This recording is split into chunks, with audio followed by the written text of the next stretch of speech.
So yeah, man. So that was a weird discrepancy I saw on the Spawn director's cut Well, movies. I watched both almost back to back.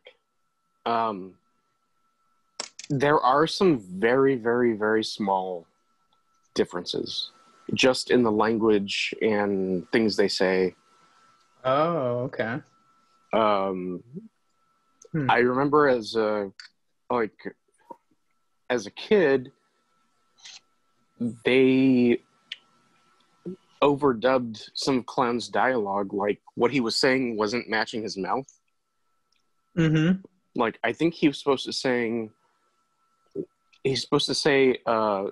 Wanda and Terry fucking like rabbits, and then they changed it to multiplying like rabbits, and you can Oh, kind of see his mouth. Um, but there's a few other things I don't quite remember, but there were some differences. Um, yeah, overall, I don't think it's a bad movie. I enjoyed it. me too, man. It's one of my favorite. It's one of my just.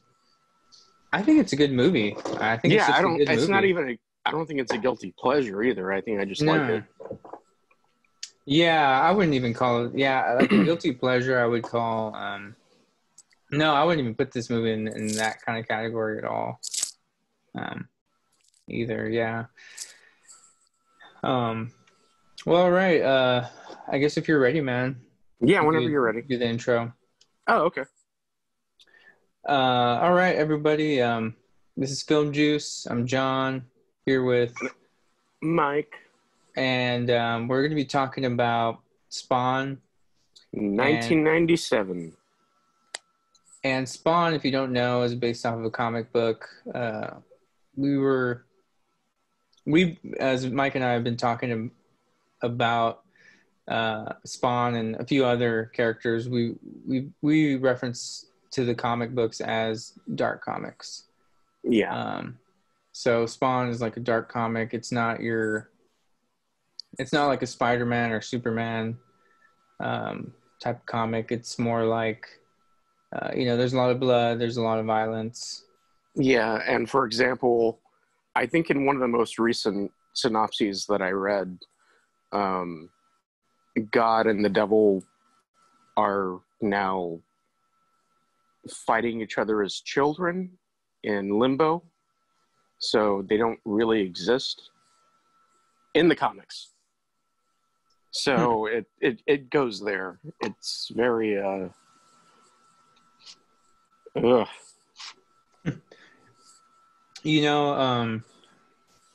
As I was watching the movie, and I've seen some other Spawn, like from the Spawn animated series. Yeah.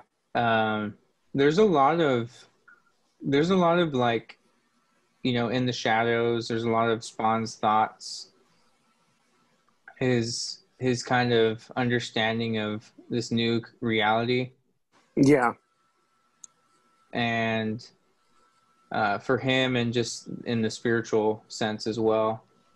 And so yeah, it's interesting. I didn't Maybe as a kid I didn't really think about it all too much, but Todd McFarlane, who created Spawn, Mhm. And kind of his most recent talkings of the new Spawn movie, he really likes to get into the psychology of things, and Yeah.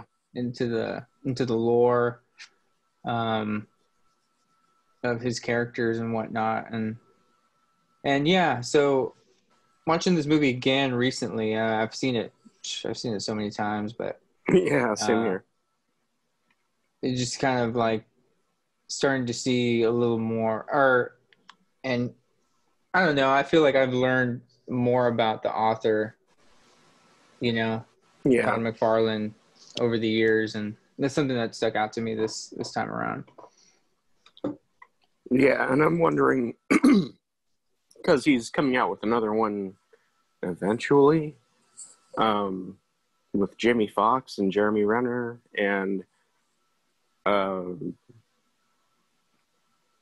he wants to keep Spawn as like this kind of like horror persona, where he's just kind of like a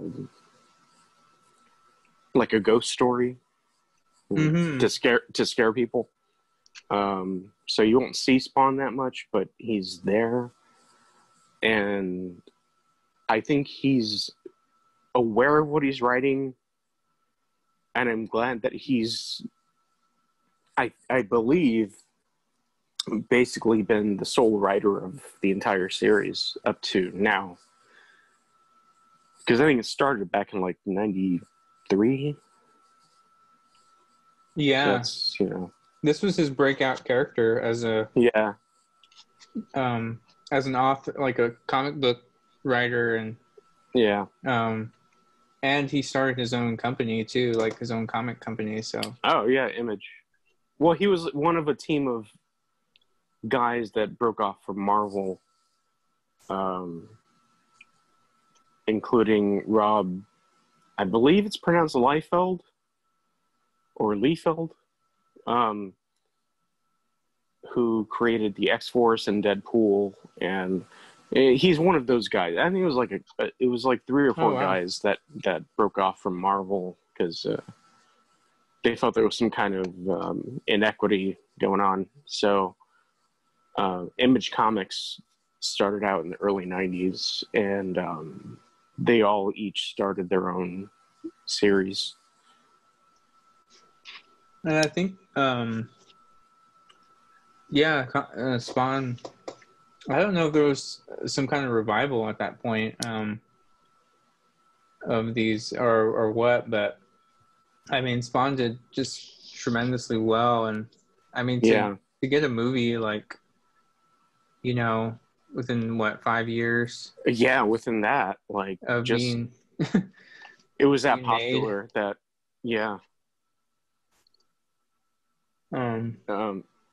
he also created. He had a hand in creating Venom.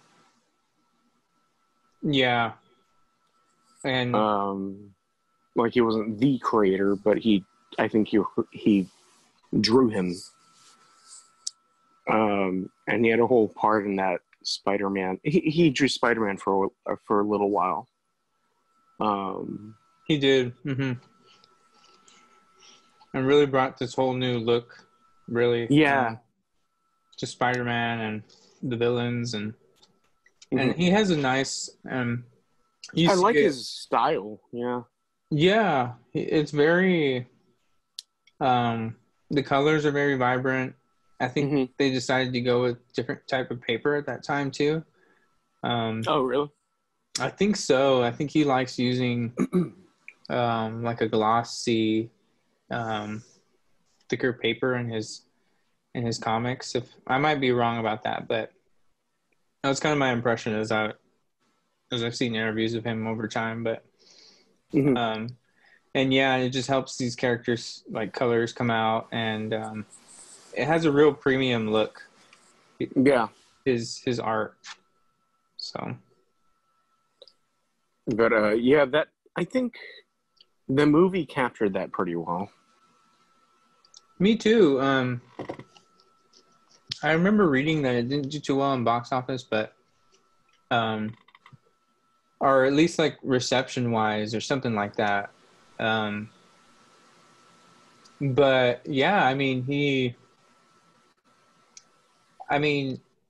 dude, I thought it looked great. Like, honestly, like, especially for a late, 97, almost mid-90s. So it was like mid-90s, film. I mean, some of the visual effects, the CG was bad, but some of it, like, some of it was like passable. I just felt like when I was watching it again, I watched it twice. I mean, recently. But the visuals, the CGI and all that, just, I mean, mostly the cape looked bad. That was the most obvious one. I think I think you're right. yeah, I felt like his getup was just, it was just enough to make it like really easy to pass as real when you're doing the CGI of it. Yeah, his costume and everything, right? Yeah, his costume, yeah. I don't want to say. Yeah. Should we summarize the Yeah. at least a little bit? It's pretty simple. Al Simmons, Michael, is it Jay White or Johnny? Yep. Michael J. White. I think it is Jay, yeah. He gets screwed over. He's like a CIA operative. Pretty or something. much. Something like that. He's trying to get out of the business because he killed too many civilians on one mission. And his boss, I know the character's name, Jason Wynn. What's the actor's name? Martin Sheen. Martin Sheen. Martin Sheen tells him, okay, we'll just do this one and then we'll let you go. So he tells him, like, you got to destroy all these chemical plants in this country because they've got viruses they're testing out as, biological warfare uses. So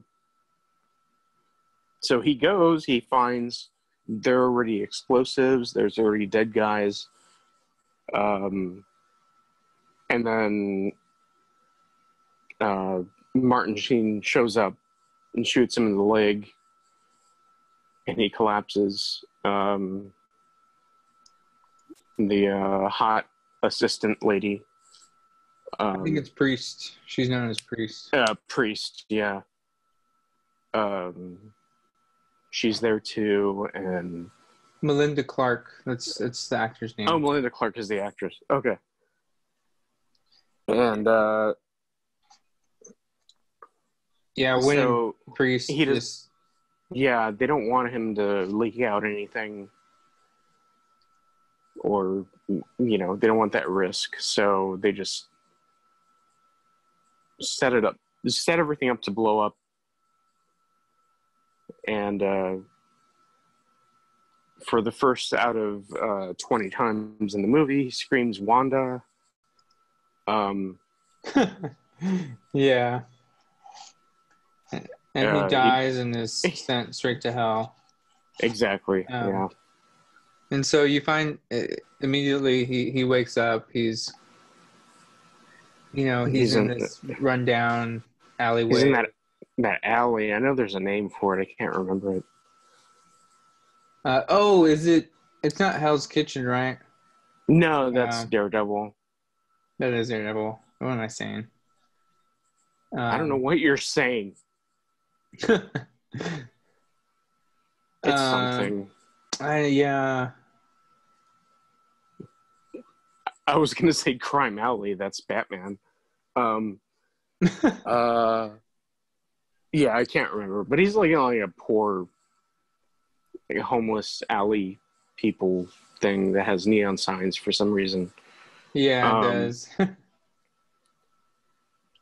Yeah, so, and so his he's brought back to life basically by Satan, or known as Malbolgia. Malbolgia, yeah. In the Spawn universe, and he's kind of left to his own, and throughout this time he meets different characters, uncovering what he went through, what Hell's plans are for him.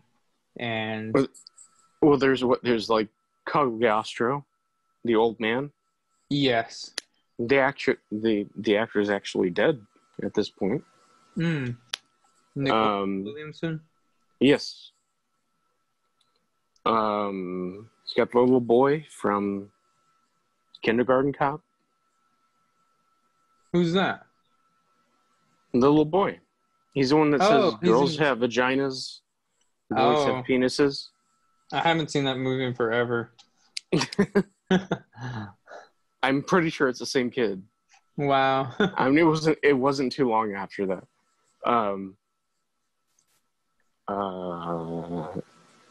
And who becomes his friend, basically. Yeah, that's his like one handle on humanity, on his own humanity, but he tries to reject him at first. Yeah, it's kind of funny, but yeah. He's like, "Get away, kid," or like, yeah, I'm not gonna make friends. and then you have this one of the antagonists, one of the villains, named the Violator, who's the clown. Clown is the absolute best part of the movie. Yeah, it's sad to say. I'm kind of but John Leguizamo, yeah, he did a good job, man. He did a great job. He really did. Like, I'd be okay if he played him again in another movie. Yeah, it totally would. How he stayed. How did they make him that small? Didn't he just bend his knees? He had to have been like on his knees, dude, the whole time. They probably hurt him. Probably. But yeah, he was pretty funny, and he keeps calling Spawn crispy, or yeah, it's true. well done, or some shit like that. Like, he calls him like gross names, and you don't really see him as a threat so much as like a annoyance, because he just kind of shows up, and he takes Spawn to the cemetery. He gives him a shovel. Spawn digs up his own. I don't know if there was a corpse. Well, something comes out. Something does come out. There's a little hand that comes out and grabs him, and then it like shrivels away. But he grabs, yeah, and he's just like showing him like, this is what happened to you.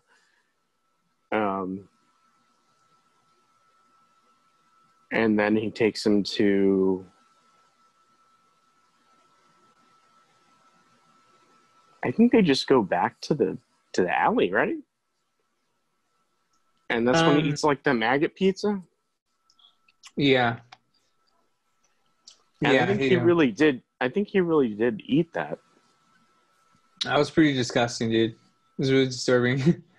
The clown is like not only really well acted, but he, image-wise, man, like the imagery of this clown and the things they have him do, like, man, like, yeah, it really pulls you into the movie. I mean, overall, the makeup of the movie. Yes, I think like a lot of actors, they want people to see your face, but Michael J. White was like they still, like, if he didn't have the Spawn face on him, it was just still all burnt, and he looked kind of gross. Yes, and the fact that he was okay with that, And to me, I feel, I'm glad you bring that up, because the way they had Spawn, he's completely burned, and you see like his face throughout the movie always like is, yeah, for the most part, is burned. Yeah, as sometimes he will put on his mask, but and then you have the clown, who's very, he's like rotten and disgusting. And if I didn't know it was John Leguizamo, I wouldn't, like, yeah, I'd be like, who is playing this guy? Those things, like, really, to me, I thought like that. It was very clever because it really did give you the sense of the comic, in that of the dark tone to it, of the it felt real. Universe. Yeah, it felt real. It didn't feel like this is a comic, book adaptation. We're going to CGI everything. They didn't do like motion capture on everybody's faces. They actually put makeup, and they actually built. I guess if we're going through the movie, the Violator, when Clown becomes the Violator, half of that was animatronic. And it looked pretty good. Yeah, it looked good. Like some of it was CGI, but it still looked kind of good. Mm-hmm. And then his, when it was up close, I can't remember the specific scene, but he got close to Spawn, and it was like, oh no, this is a real thing. Like, there's no CGI here. Yeah. I thought it looked really good. There's two big fights between him and Spawn. One is basically on top of the church. Oh yeah. And then they fall down into the alley, and then there's another one where they're in hell, and then there's that one was ends. Yeah. That one wasn't that great, but it ends well in the house. Oh, in the house when he comes back. Yeah. That's the final battle. I recall there being like a toy set of that scene when he comes back through the house through the fireplace. Dude, and that sounds so familiar. I was like, at the time, I was like, that's kind of cool, but at the same time, it's kind of inappropriate because it's pretty dark. I mean, Spawn's whole family is in danger. I remember hearing one of the complaints that this movie wasn't dark enough. Oh, that's BS. It was dark enough to be put in theaters. Especially for 97. Like, I mean, it still pushed the envelope. It really did. It did have a PG-13 rating, and that was another thing that people wanted to be rated R, but they came out later with the director's cut, which is rated R, but and I know you said there are little differences, but it's not anything. I mean, you kind of notice it because when I had the VHS, there were some things that Clown said. It was mostly around Clown because he's the most what's the word? Is vulgar? Yeah, sorry. He's the most vulgar character, and there were some things that he was saying about like Terry and Wanda and trying to just kind of piss off Spawn. Because yeah, nobody else was like that. It was really just Clown. So every scene with him, his Hello? Yeah, I'm here. I think you may have cut out for a second there. His dialogue, I think you said. Yeah, his dialogue was kind of. It was just mean-spirited and vulgar and. Not that I give a shit, but like I guess people that think Spawn's just a superhero and they sit their kids down in front of TV and it's like, watch this. I'm gonna go clean something. They're gonna be scared. Your kids are gonna be scared.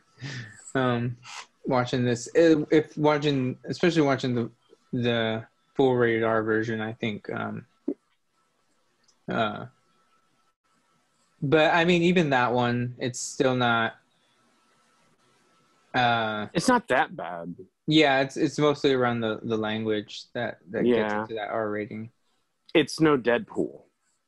Right, exactly. That's like a full leap.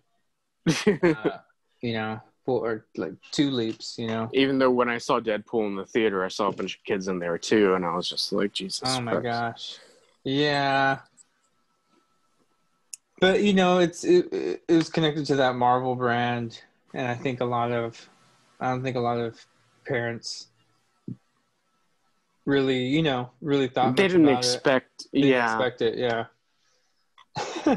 But this was like Image Comics. Nobody knows Image Comics. And like a lot of I don't know, I liked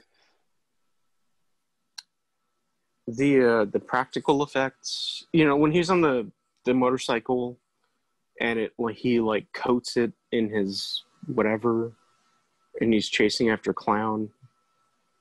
Mm-hmm. And Clown's in the big rig. And then Clown's like, oh, I'm gonna what does he say? He's like, I'm gonna release some necro goo. I'm like, I don't know what that is. And then Spawn, like, his motorcycle like slips. Yeah, and slides and slides. Yeah, and it's like, and he comes out of it and doesn't the big rig explode? Well, yeah. So he comes out of the motorcycle, and the little that basically armored motorcycle that he created with his cape, and so yeah, the Clown turns the rig. He created like a spike. Yeah, and Clown turns around and tries to ram him, and that's when the big rig explodes. That's right. And then he walks away like a badass. Yeah. Because there's fire behind him. Yeah, that was awesome. I hope to do that someday. Right. Yeah, dude. I gotta say, they did. I liked how they tried to show the cape's powers. They tried. It left me wanting more for sure. Yeah. And there was so much possibilities, you know, with his cape that I would have loved. So I love the scenes with his cape. By the way, I know the CG isn't that great, really. Yeah, especially when he crashes through the ceiling at that party. Yeah. That looked kind of bad. If you don't think about it, you're not going to notice it, though. Yeah. You really have to be looking, but if you don't think about it, you just appreciate the colors and just the. I think it was as good as it could. I think it was as good as it could be at that point. That's true. Because it was nice flowing, like weird kind of. I think it looked fine. I mean, it's not as good as it would be now. Right. Yeah, the physics of it and the. Yeah. And one cape I think of is like Doctor Strange, his cape. Oh yeah, that one works fine. And there's so much motion and there's a whole life to it. Yeah. Like it's not exactly the same way with Spawn's cape, but it does have its own, physics and life, Yeah, it does. It has its own, it's sentient. Like it has its own way of doing things. It's kind of alive. Yeah. So I love. Yeah. And he just looks badass, man. Like with his cape. Yeah. Full, like with the mask, cape, suit, everything. Like, man, he just like this. You just can't help but like be in awe of this guy. And the way they made the costume look, because in the comics you don't really get a feel for like the texture. Okay. Anything. Yeah. And then in the movie you get like, it's kind of wet in a way. That's right. Yeah. It has like a rough texture. It looked like. And it does have breathing holes, which I'm okay with because you don't want the guy to suffocate. But yeah, all of it just looks kind of like just kind of gooey.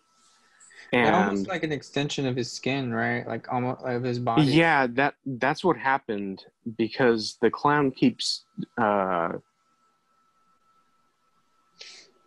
teasing him about like, oh, it'll form soon and it'll harden soon,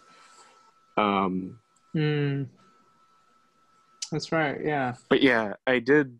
Yeah, I didn't like. Okay, the ending. So Jason Wynn, Martin Sheen, takes his family hostage, or rather, his cuckolded family hostage, because his best friend took over his family. And Clown follows him there. He goes in. He can't kill Jason Wynn. And then here comes Clown. And I don't. Does he beat him, or does it? For whatever reason, they have the fireplace going, and they just jump in. Well, did that make sense? The thing is that he wanted him. So Wynn was also a part of the. Oh yeah, so he wanted him.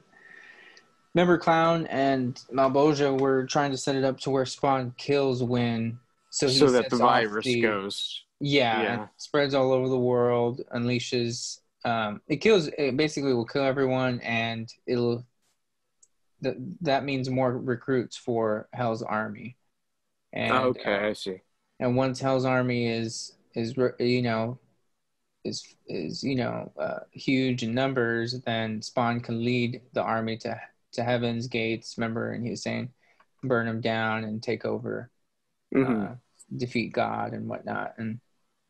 And so Wynn was that last, or was that domino, to really start everything. Yeah, and so especially because he had that device hooked up to his heart, so that would set it all off if he was killed. And so yeah, that was the purpose of that, to try and trick him, look, Wynn's being, he killed you, now he wants to kill your family, hurry up, kill him, kill Wynn. And so yeah, that was the whole purpose of trying to trick Spawn into. What was that noise? Oh, it was my chair. Are you in a rocking chair? No, it's just a desk chair, but it's like squeaky. Oh, I see. Yeah. But yeah, that was the purpose of that whole part of the movie. But yeah, what does he do? I forget they show up. Cagliostro shows up, and then Clown's just like, see you in hell, and he just jumps into the fireplace, right? Yeah. And then Cagliostro's like, I don't think I can hold them off alone. And so they both go. Cagliostro reveals he was, he already kind of implied it, that he was a knight. And I'm like, that's the most useless Spawn I've ever seen. He's got one blade. I would have loved to see, he was the one where I feel like they could have done more with his suit and his his wardrobe. Yeah. He did not look, he looked harmless. He looked and I guess that was kind of what he was going for. I've always thought that. Yeah. But yeah, I would have. He has that sword, like you said, and that's basically it. And then Violator breaks it off. Did we talk about Violator at all? We did a little bit in his fighting Spawn. He put Spawn in like a crucifix pose. But yeah, so Violator. He breaks off Cagliostro's sword just immediately. Possibly his hand. And renders him useless. Renders him useless. And I was like, and then he throws him down, and I was like, oh, well, he's probably dead. You don't see him again, and Spawn fights Violator. Or what does he do? He sticks like his spikes into his throat, and he's able to go grab Cagliostro and fly away. He well, at first, I think, what was it with Violator? In hell, he gets out somehow from hell.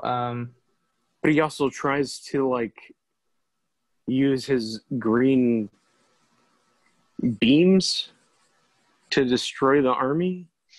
Yeah, that was a little odd, right? He uses his powers to create these like green, like you said, Like coming beams or from, electric beams, yeah, from all parts of his body.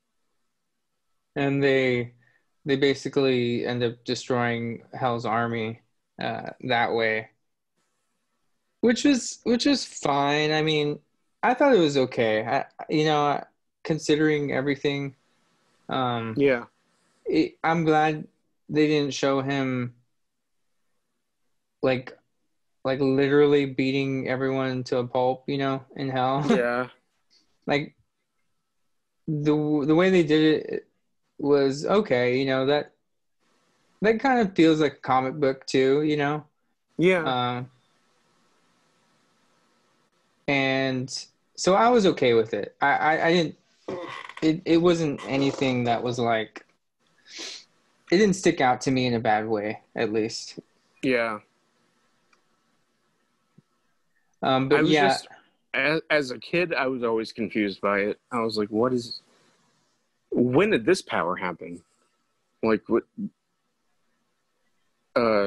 what's his name tried to train him and all of the things that he could do, and then suddenly he just starts doing that. right. But yeah, like you said, it's fine. It served a purpose. And then, oh God, we got to talk about Malbolgia. Yeah, that's the worst part of the movie. That's the absolute worst CGI in a feature film, maybe that I've ever seen. Yeah, you're probably right, dude. It looks like a video game. Yeah. Yeah, it does. Like his mouth doesn't move when he speaks. Mm-mm. And the voice actor, which I was curious about a little while ago, I was like, this sounds a lot like Frank Welker. And Frank Welker did Megatron back in the old 80s Transformers cartoon. And sure enough, it's Frank Welker. And I was like, what? So you're going to use Frank Welker and you're not going to move the guy's fucking lips. It was just kind of off-putting. Like, I know, like, when Spawn and Cagliostro were, like, shooting up towards out of hell. Like, he tries to grab him. He's like, you will never escape me. And it's like, no, because where were you 15 minutes ago when they started fighting Violator? He was on his own turf too. He was on Malbolgia's turf, and Malbolgia was the weakest. Yeah. How does that happen? But other than that, the surprise, like, Martin Sheen, he sees like the ashes coming out from the fireplace, and Spawn and Cagliostro are trying to, they're like kind of resting, like they're tired. And here come all like these embers flying out. And Martin Sheen's just like, oh shit. Like, you can see it in his face. And then here comes Violator right through the fireplace, just his head and arms. And Cagliostro's like, I think he tries to bite the head off of Spawn. He does, yeah. Well, the Violator tries to bite the head off of Spawn, yeah. Yeah. And so then Spawn just like does the spike thing. Yeah, he's like, eat this. Oh, that's right. Eat Right. this. And then Cagliostro's like, cut his head off. And he does. And That was cool. That was really... that was neat. Like, I'm glad, like, there's a lot of final boss battles in movies that are kind of unsatisfying and more, like, they're not very creative. Yeah. And I liked, like, that was a really creative way to kill Violator. Yeah. Spikes through the mouth and head, and then chains to saw to his neck. Yeah. Yeah. Off his head. And that was like... I will note, that is the one scene that makes a big difference between PG-13 and rated R. It is, really. I do remember that, because when they cut off his head, like, he turns back into the clown, and it's John Leguizamo, like, trying to, like, he's using his tongue to move his head around. Yeah. And in the PG-13 cut, he goes, hey, Wanda, what do you think about my little head? In this version, in the director's cut, he goes, hey, Wanda, what do you think about a little head? Yeah. So I was like, oh, okay. Well, that makes sense. But yeah, and then he just goes back in the fire, and it's like, don't use that fireplace ever again. Right. But just... I would sell that house and get out of there. Yeah, oh, just move away. You can work this for the CIA, I think, pretty much anywhere. Yeah. But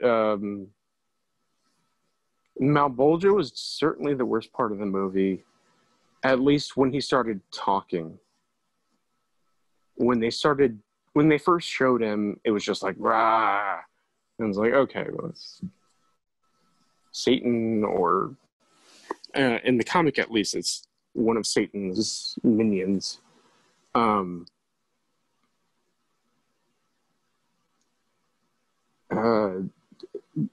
Clown stole the show. Michael J. White was second place to that. Yes, he was. I agree with that. He did a great job. He did, though, yeah. Like, through the makeup and everything, yeah. But did you know in the comic, Terry, the guy that kind of stole his wife, he's a black guy. I didn't know that. I'm wondering if they thought, like, oh, this movie's going to be too black. So I don't know. Like, oh, I can see what you're saying. Who knows?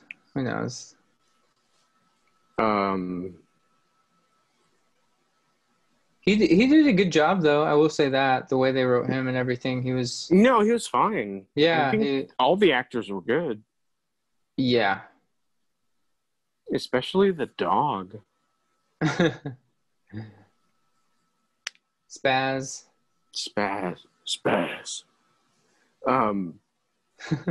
I mean, hopefully he's alive. Well, at this point, probably not. But yeah, probably not.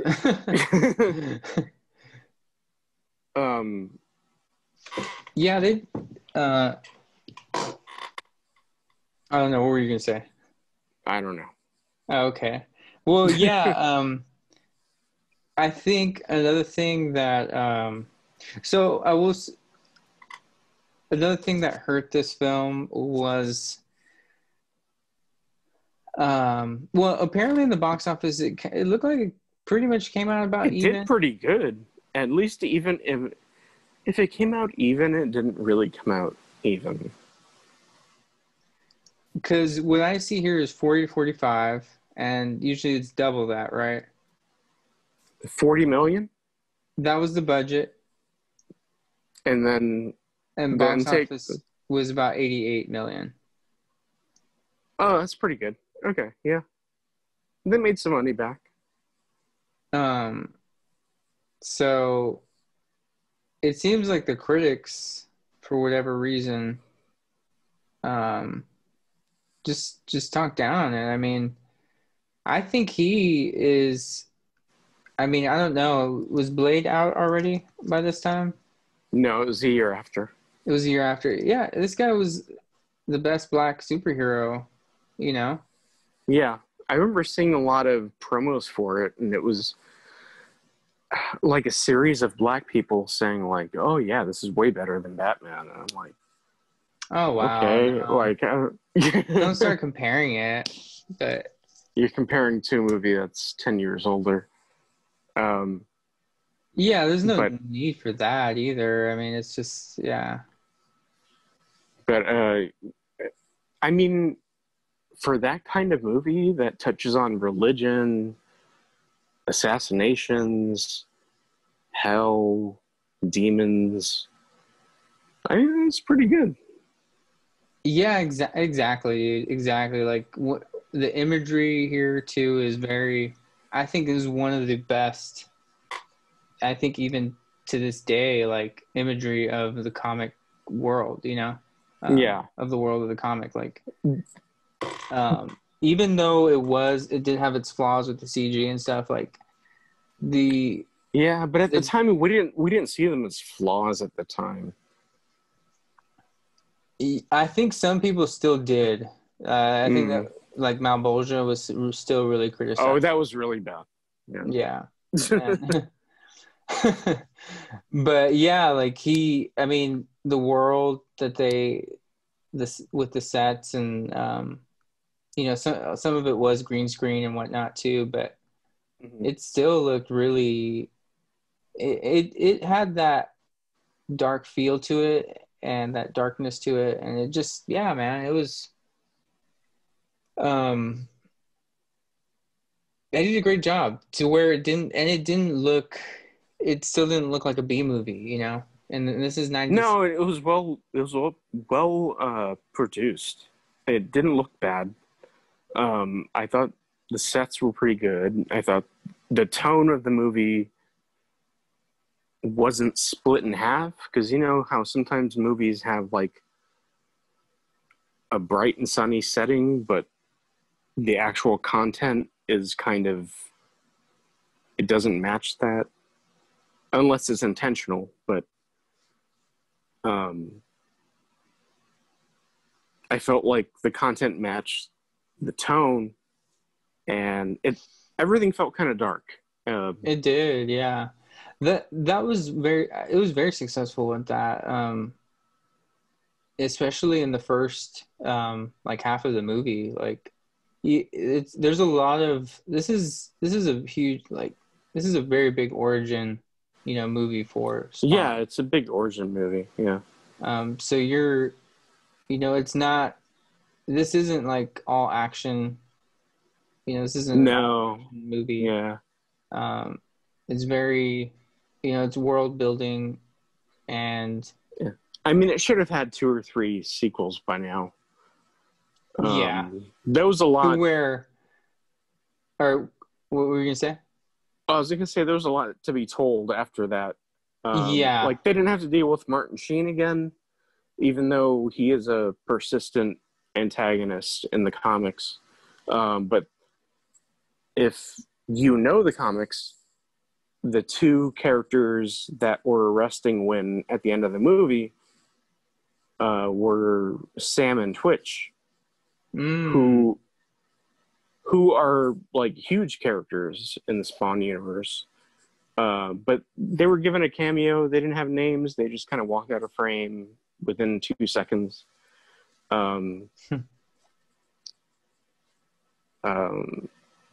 Yeah, I don't see the need to put Jamie Foxx in the next one.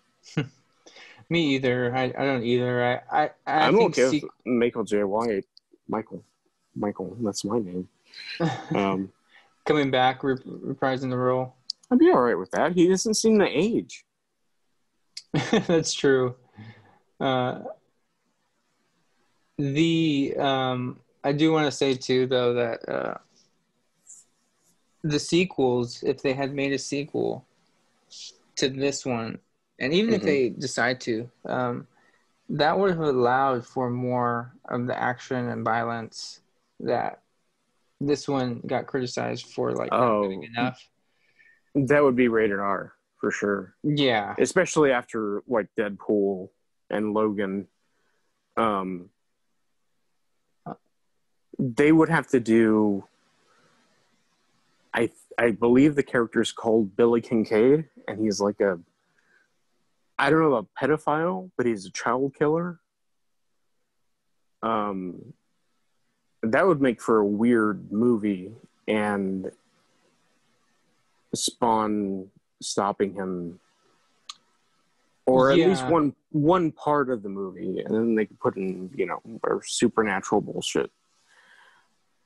One of the things too is that this movie does feel a little, since it is dealing with his origin, and Spawn isn't really your typical superhero too, in that. Yeah, he's more like an anti-hero. He is, and the way Todd McFarlane, at least my impression is, from what I have seen, is he likes the story element, to his to his comics and whatnot. And so, like with Spawn, you spend time in Spawn's shoes and his mind and you do it in the movie too, with the poor, those. Oh yeah, the people in the alley. Questioning where God is and all of that, and yeah.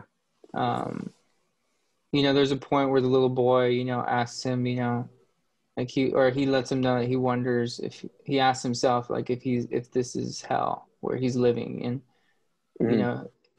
you see him and his dad eating out of the trash. Oh yeah. And you never see that, like any other movie. Like he accidentally kills the dad. Oh yeah.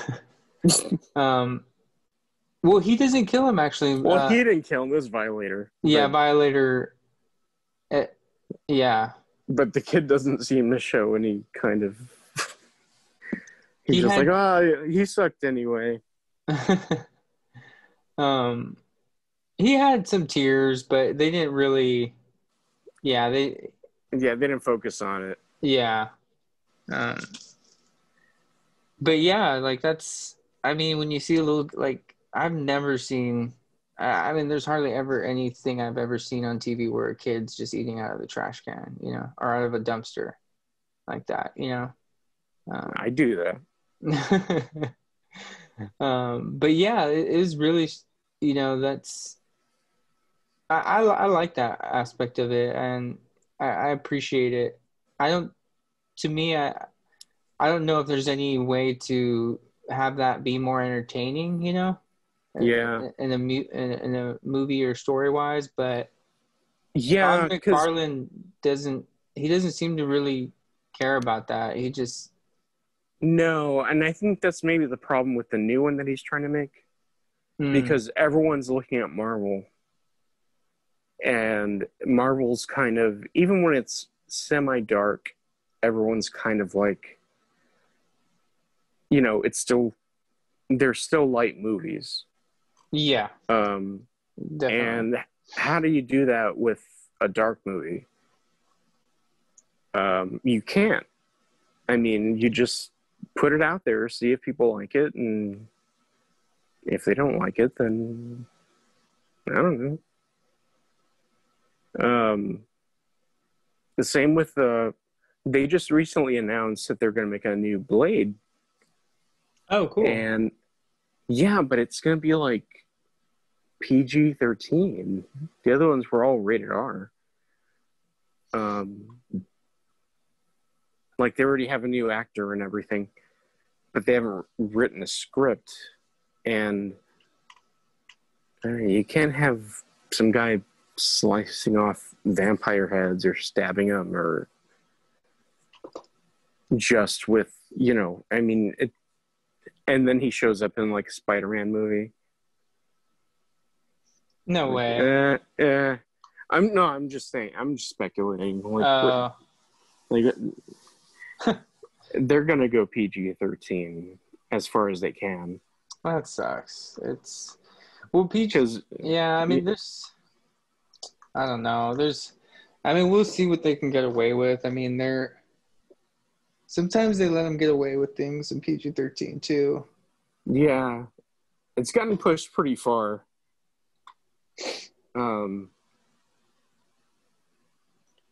At this point, I do want to say too is out of like the dark comic movie adaptations that we've been talking about, this is one of the only ones. There's only a few that have come out in theaters PG-13. Mm-hmm. It was this one, Ghost Rider. Let me see, what was the Punisher 2004. Punisher 2004 came out PG-13. Yeah. Warzone was rated R. Ghost Rider Spirit of Vengeance was rated R. So I mean, they know how to play their cards. Maybe they'll redo that whole Black Label Marvel movies thing, just to like warn people, like, you don't want to watch this with your kids.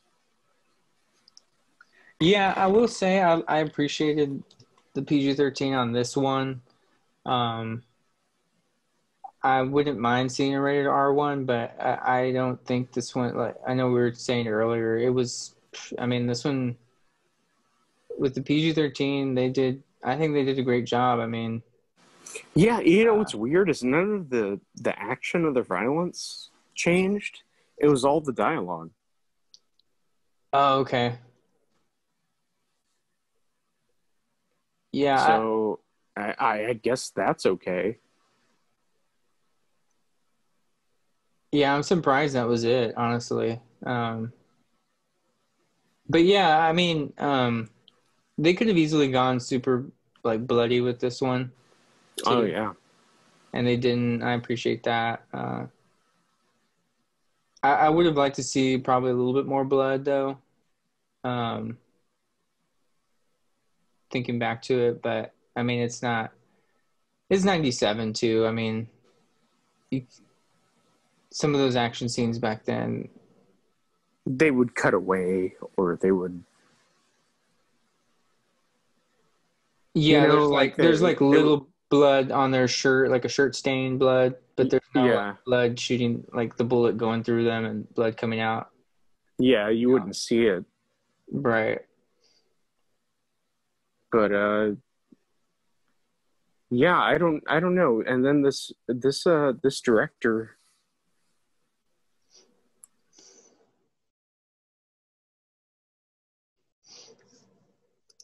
I had never heard of him. Mark A.Z. Dippé or Dippy? You still there, Mike? Hello?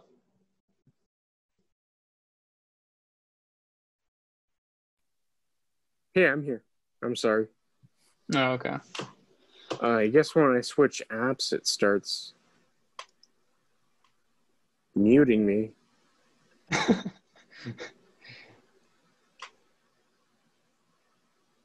I know you're talking about the director, Marquez Dippy or Depay. I think it's Depay. Depay. But he's done some pretty weak movies. He did a bunch of Garfield movies. Oh,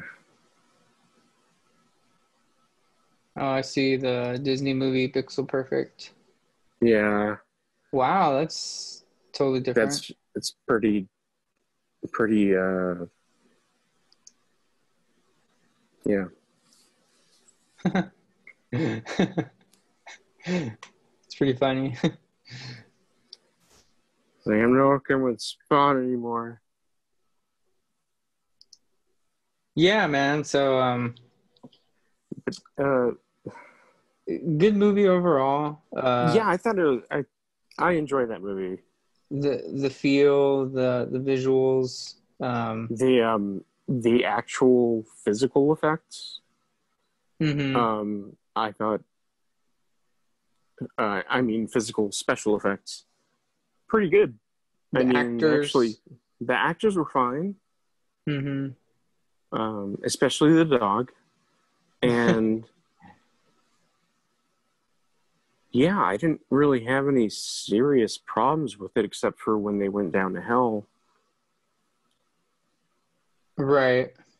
The visual effects were I think mostly is the right word. Mostly good. I think Some were they're great. just, yeah, some were just a product of their time. Like they couldn't do much better, Yeah. or they had limited budget. But overall, I enjoy Spawn, but I did want to bring up What, Mike? What? the Spawn Say- animated series from HBO, Oh, and okay.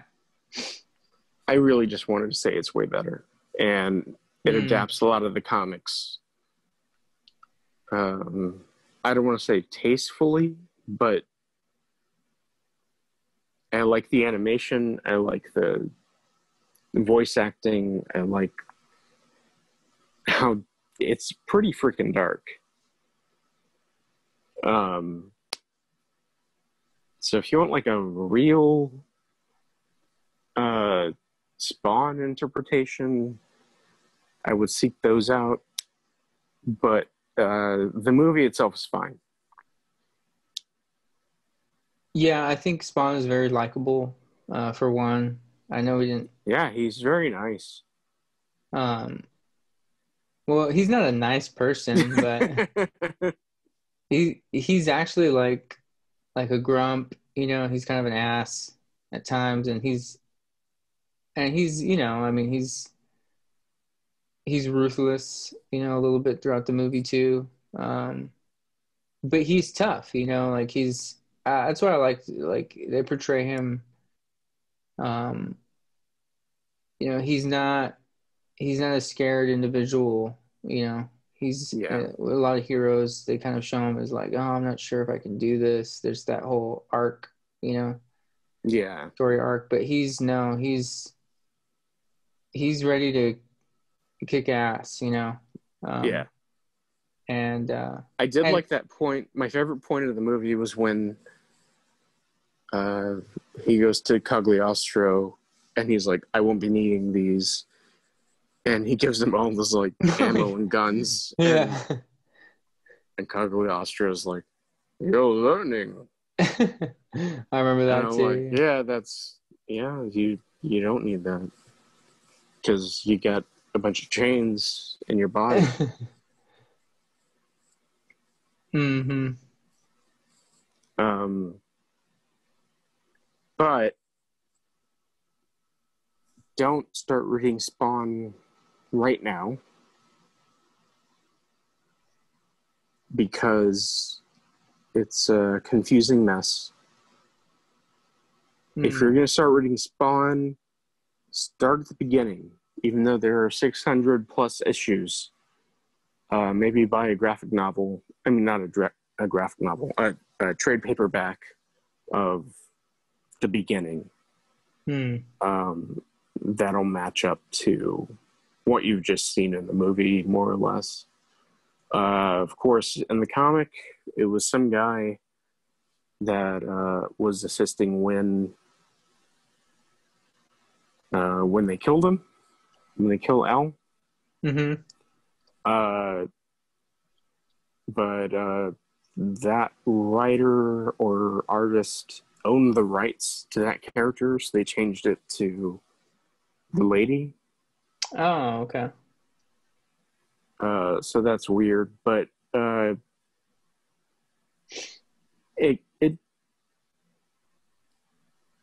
the comic itself turns into not such a great comic, but it's not going to stop until Todd McFarlane dies. So would you say kind of good? Would you say that so as far as being true to the actual comic, how does the movie do? It's pretty close. It is, okay. Yeah. Cool. Except for Terry being a white guy. Yeah, I don't mind that. I don't give a shit either. I don't care. Why did they make that decision? I don't know. I guess they didn't want to make Martin Sheen look like bad white man. Yeah, I have no idea. I don't know what it was, but I mean, we could speculate. Nobody knows. I just rather keep that out because it does not come out in any way like it's not an issue. I mean, like, it doesn't matter. Exactly. He could have been Asian.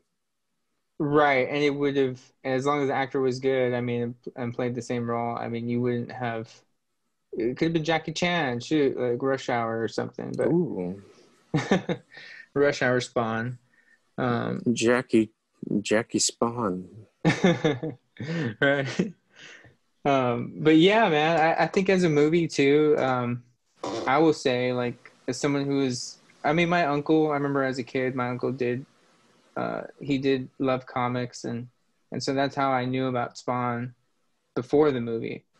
And he collected like action figures and trading cards and things like that, and he drew really well, and so he would draw Spawn and stuff, and so that was my like little connection to Spawn as a kid, and then seeing the movie, you know, just brought it all to life. And as a movie, I mean, I remember liking it, and again, I still like it, seeing it as an adult, and I think it's a good movie. It's not... Yeah, it's fine. It's better than Man of Steel.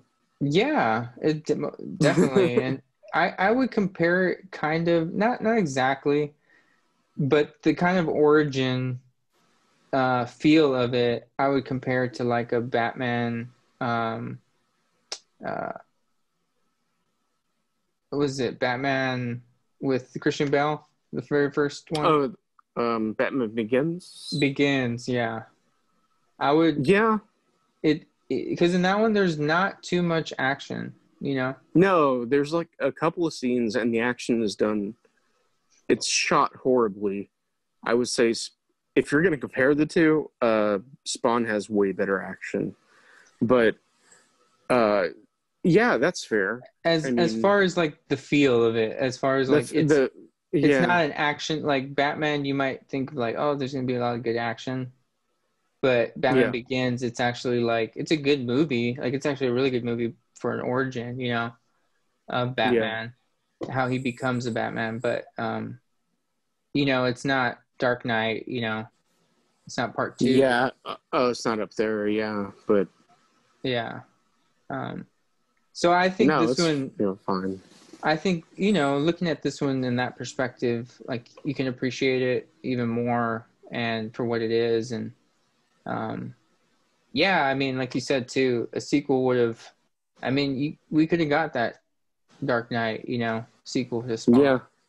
And who knows? But one thing I will say is I did want to see him in his cape more throughout the movie. Yeah.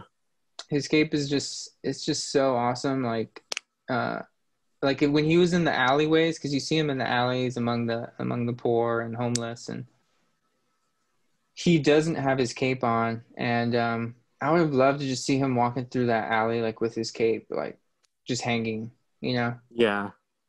And you know, him in the shadows in the dark, and you know, overhearing, you know, certain people, you know, in the alleyway. And I would have loved at least just like 1 or 2 shots of that. Would have been the cherry on top for this movie. But because I think that's one of the things is like you don't understand why he's with these homeless people. Yeah. And I think if they would have made some kind of just some way to have you to have that be important to the viewer, because it's important to Spawn, you know, and who he is. Like I wish there was that little connection there to really just tie that in full circle, and so that way when you do see him in with the kid and the poor people, like you're like, oh, okay, like there's a purpose to this, you know. Yeah. But yeah, I mean, good movie. I hope you know, I hope the reboot it doesn't get made. Yeah, same here. I don't need one. I mean, between the animated series and the movie, I don't need another movie. And they've described the movie as being like a horror movie, like Spawn's in the shadows, and these 2 cops have to figure out what's with all these murders. And it's not a superhero movie. That's something else. Right. It is something else. And Jamie Foxx doesn't seem to be a good person to be attached to this not really new one either. I think he's gonna want his face to be seen more.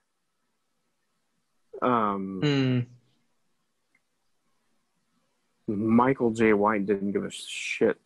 Like, he was just like, okay, yeah, put makeup on me or prosthetics or whatever, and I don't care if people don't recognize me. But Jamie Foxx, I don't know. I don't trust it. Yeah, I it's unnecessary. He's trying to make it about being black too lately. That too. And it's like, you know, I don't think Spawn needs that.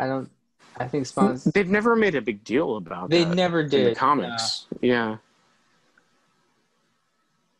And, you know, just, yeah, he's awesome. He's just an awesome hero. Like, yeah. And so, yeah, I don't know though. I mean, who knows? That might help get more interest in the movie, because it doesn't seem like it's moving anywhere right now. Yeah. But who knows? I mean, who really knows what's going to happen? But yeah, overall, good movie. Yeah. Happy with it. All right. Well, I think that's about it. I think that sums everything up. Yeah. Well, thanks. Do you want to sign us off or say something? Yeah, sure. Thanks for listening. If you did listen, thank you for not clicking out of YouTube while we were talking. And